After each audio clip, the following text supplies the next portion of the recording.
A Teslafied Puerto Rico could be coming, the semi-reveal is delayed again, and several tidbits for Model 3. This is Tesla Tidbits episode number 305 for October 9th, 2017.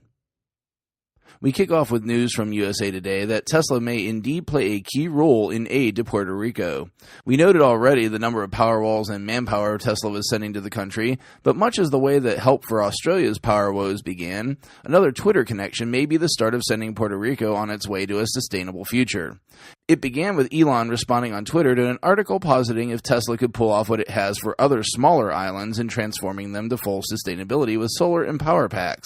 Quote, "The Tesla team has done this for many smaller islands around the world, but there is no scalability limit, so it can be done for Puerto Rico too. Such a decision would be in the hands of the Puerto Rican government, Public Utilities Commission, any commercial stakeholders, and most importantly, the people of Puerto Rico." End quote.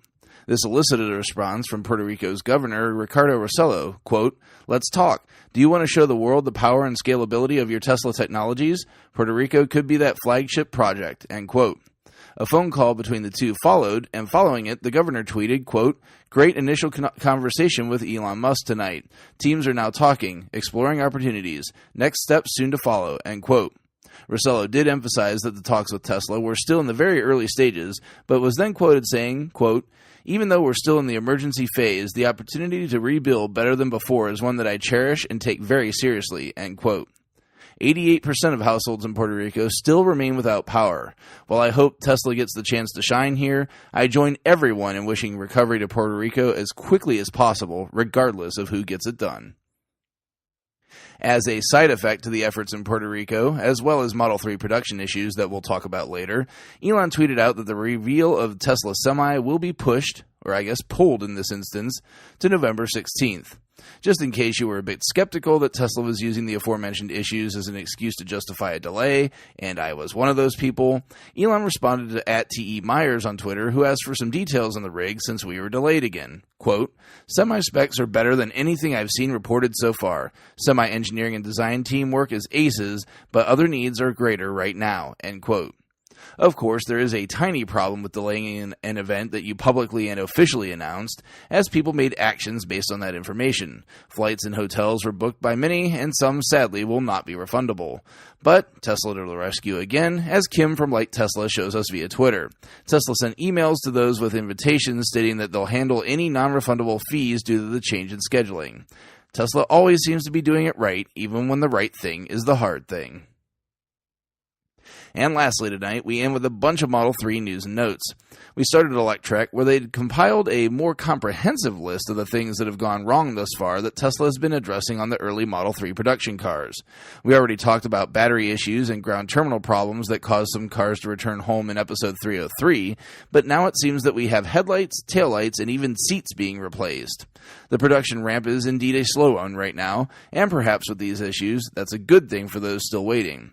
While the wait is surely agonizing, better to get a car with better quality later than to have one with issues now. Speaking of which, Elon has essentially told us via a Twitter response to @MacTechGenius that non-employees will likely not see cars until December. @MacTechGenius asked when the design studio would be live for non-employees and was met with the response, quote, "Probably 6 to 8 weeks, end quote.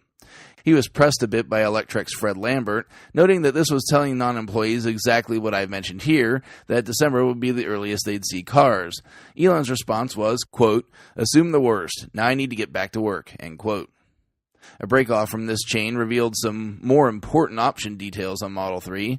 Elon had noted that being there was only one configuration that could currently be ordered, a configurator wasn't really necessary to get people into a car. But @Tesla Model 3 fan commented, quote, "Still lots of unanswered questions configurator should answer though. Heated seat standard? Tow hitch? Extended warranty option?" End quote. Elon responded, quote, "Answers, yes, no, doesn't matter," end quote. So this closes the loop and confirms OC Detailing's observation from last week that there wouldn't be a tow package for Model 3. But it's not all bad news to report. One of the benefits of Tesla trying to resolve the Model 3 production issues is that we get a really neat video from Elon on Instagram that shows the Model 3 production line slowed down to 1/10 speed. He noted on the related Twitter post that this was being done so that humans could stop the machines in time if something went awry.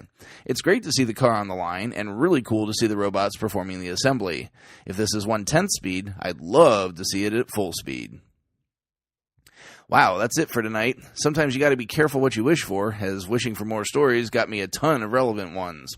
Make sure you check out the links to all the full stories in the show description. While you're at it, check out the Patreon at patreon.com/Tesla Tidbits. Thanks as usual to my wonderful super patrons, John Waltower, Drew Schuyler, John Waller, Mark and Sarah Thomas, Ryan Scarborough, Lee Sweet, William Henry Crew III, Dorian Steve Guberman, Bruno Quindici, and John Rich for supporting the show at the $10 plus level. Be sure to show your love on YouTube, iTunes, and other services across the internet, and use the show referral code if you're in the market for a new Tesla. That code is ts.la/JON4602, and it gets you $1,000 off the car and free supercharging for the life of the vehicle. That's it for today. If you have feedback for me, the best way to be heard is to tweet at Tesla Tidbits. I hopefully will see everyone back here again tomorrow with a fresh set of stories. Until then, keep it charged and hit the road.